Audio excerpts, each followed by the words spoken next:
I still was not where I needed to be. I was in like a ton of pain. I'm a 6 months out from my second surgery, but more than a year out from my first surgery. So I was frustrated and defeated and hopeless. I thought that this was my life, that I was just never really going to be able to work out again, that I was never not going to be in pain. And then, September of 2018 is when I finally decided to sign up for Active Life. And I've been a one-on-one client ever since.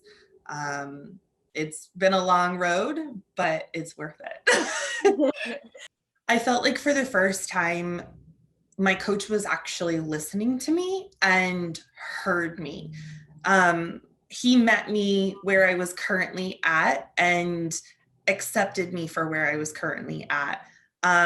Yes, he pushed me at moments where I didn't feel like I was ready, but at that point, I had enough trust in him to know that if